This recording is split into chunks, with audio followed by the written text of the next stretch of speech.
Please pay attention, as this video will educate you on what you can and cannot throw into the toilet and into the sink. Please don't pour grease into the sink.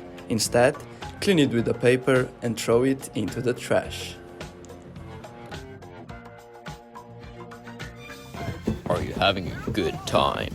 Finish it off strong by throwing the condom in the trash.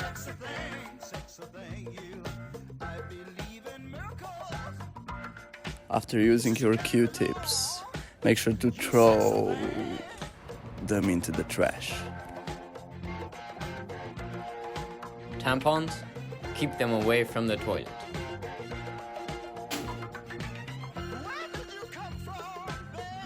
Underwear? Why would you even do that?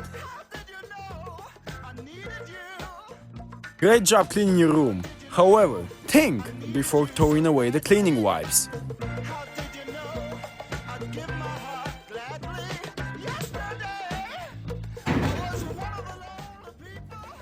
Mark, what are you doing?